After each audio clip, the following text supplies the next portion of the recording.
The audience was waiting for laughter. But Steve Harvey's face was serious, his eyes glistening. "This answer," he said, "is the truest thing I've heard all day." The studio fell silent. The cameras kept rolling, but something had shifted. This wasn't a game show anymore. This was a moment that would stop everyone in their tracks, a moment where a simple word became a window into a soul, and where Steve Harvey would do what he does best, remind us all what it means to be human. It started like any other Family Feud episode. Two families, bright lights, the familiar theme music pumping through the studio. The energy was high, the crowd was ready, and Steve Harvey walked onto that stage with his signature swagger, flashing that $1,000,000 smile that had made him one of the most beloved hosts in television history. On one side stood the Martinez family from Texas, 5 members strong, matching blue shirts, all grins and high fives. On the other side, the Chin family from California, equally excited, bouncing on their toes as they waited for their turn. Standard setup. Standard excitement. Nothing out of the ordinary. But standing at the center podium was David Martinez, a 43-year-old construction worker with calloused hands and a weathered face that told stories before he ever opened his mouth. He wore a simple button-down shirt, slightly wrinkled, and when he shook Steve's hand, there was something in his grip, something Steve would later say he felt immediately but couldn't name. The question appeared on the board. Name something people say completes them. Simple question. Easy answers. The kind of round that usually gets fast responses and big points. David hit his buzzer first. The sound echoed through the studio. Steve walked over, microphone in hand, that playful glint in his eye. "All right, David, what completes people?" David looked at the board. He looked at his family. And then, in a voice that was quieter than anyone expected, he said, "Love." But what happened next, no one in that studio, and no one watching at home, could have anticipated. The board lit up. Love. Number 1 answer. 38 points. The Martinez family erupted. Steve started his usual routine, that animated reaction, spinning toward the camera, about to launch into one of his classic Steve Harvey responses. But then he stopped. Mid-turn, mid-gesture, he just stopped. Because he had looked back at David, and David wasn't celebrating. David was standing there, head slightly bowed, and a single tear was rolling down his cheek. The studio went quiet. Not the manufactured TV quiet, but real silence. The kind that happens when something true cuts through all the noise. Steve Harvey walked back to the podium. He wasn't performing anymore. The persona dropped. He gently placed his hand on David's shoulder. "David," Steve said softly, and his voice had changed completely. "Talk to me, brother." David looked up, and when he spoke, his voice cracked. "My wife Sarah, she passed away 8 months ago. Cancer. She used to watch this show every single day. She'd always yell at the TV, 'Why don't they say love? Love is always the answer.'" The audience gasped. Some people covered their mouths. Steve Harvey, a man who had faced thousands of cameras, who had hosted hundreds of episodes, who prided himself on always knowing what to say, stood there and just listened. David continued, his words tumbling out now, as if a dam had broken. "We applied to be on this show 2 years ago. Together. We were gonna do it together. But she didn't make it. My kids, they're right there behind me, they said, 'Dad, you gotta go. You gotta say love. For Mom.'" Behind David, his family was in tears. His daughter, maybe 17, was holding his son, maybe 14, both of them crying openly now. David's mother and his brother stood beside them, arms around the kids, all of them connected in grief and love. Steve Harvey did something then that producers would later say broke every protocol in television. He motioned to the cameras to stop. He turned to the audience. "We're gonna take a moment here," Steve said. "Because what's happening right now, this is bigger than any game.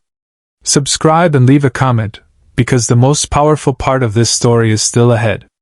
Behind the scenes, producers were scrambling. This wasn't in the script. This wasn't how the show worked. There were schedules, there were commercial breaks, there were rules.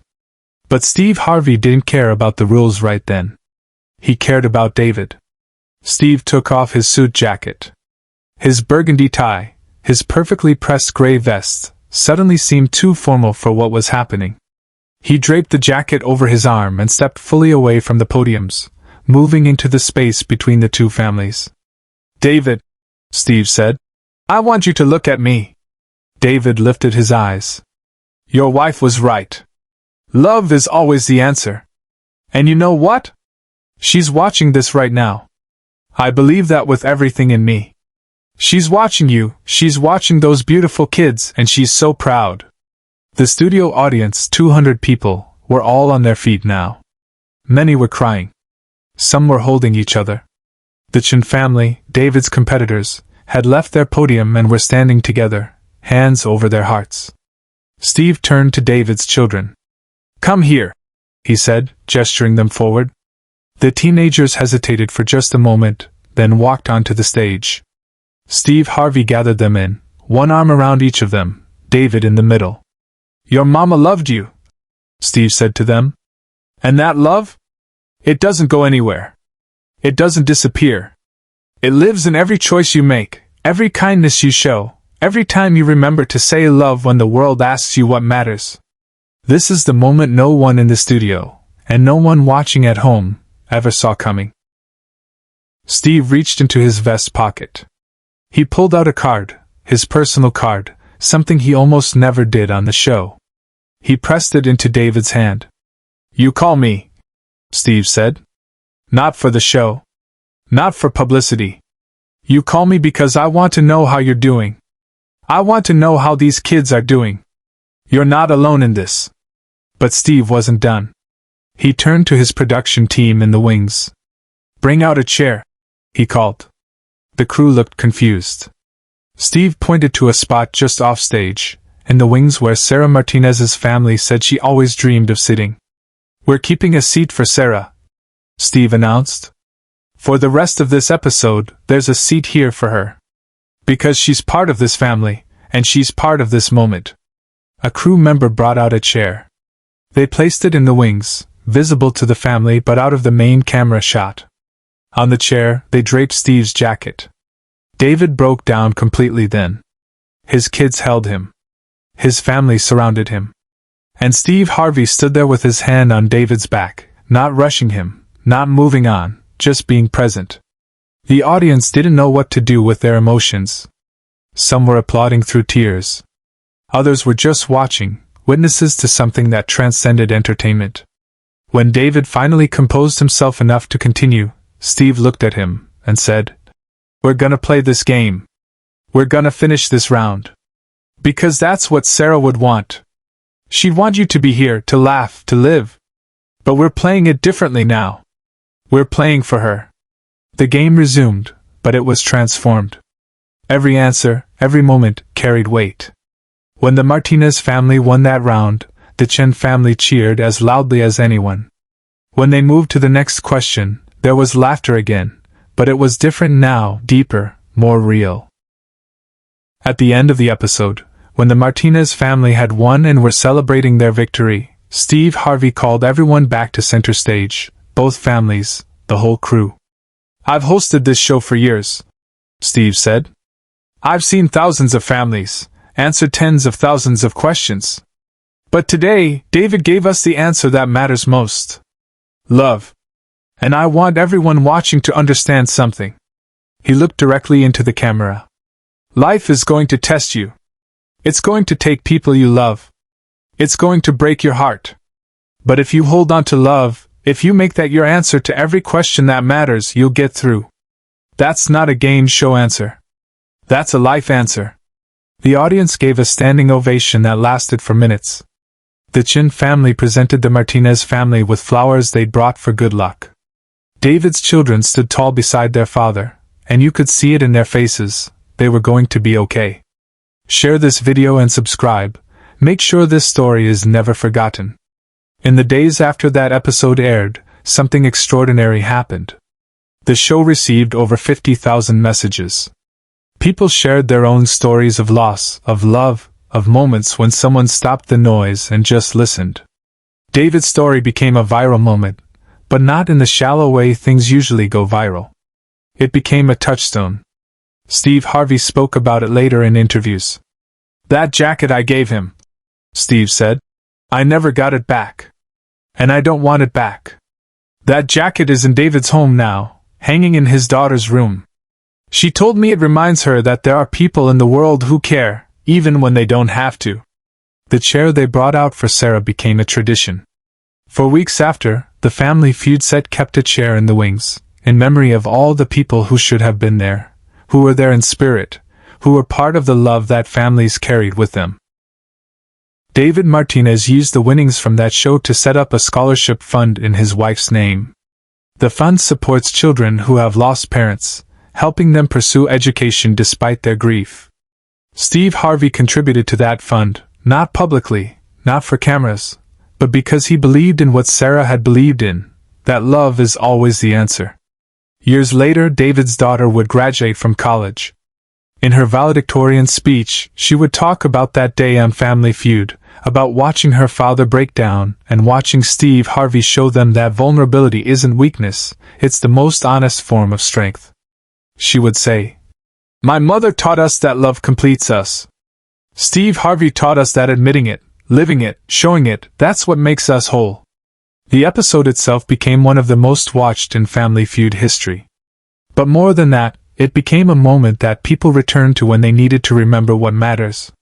In a world of manufactured emotion and scripted reality, here was something undeniably real, a man in pain, a host who cared more about humanity than entertainment, and a simple truth that love, always and forever, is the answer. Steve Harvey had stopped the show. But in stopping it, he had given everyone watching something far more valuable than entertainment. He had given them permission to feel, to grieve, to love openly, and to believe that even in their darkest moments, they were not alone. The jacket that Steve draped on that empty chair became more than fabric and thread. David's daughter, Emily, kept it in her closet, but she would take it out on hard days. Days when the weight of her mother's absence felt too heavy. She would hold that jacket and remember that a man she had never met before that day saw her pain and decided it mattered. 3 years after that episode, Emily wrote Steve a letter. In it, she told him about her first day of college, how she had been terrified, how she almost didn't go. But she remembered what he had told her father. "Your mama loved you, and that love doesn't go anywhere. I wore that jacket to orientation," Emily wrote. "It was way too big for me, but I didn't care. I needed to feel that someone believed in me. You gave us that. You gave us more than a game show moment. You gave us proof that strangers can become family in an instant if they choose love."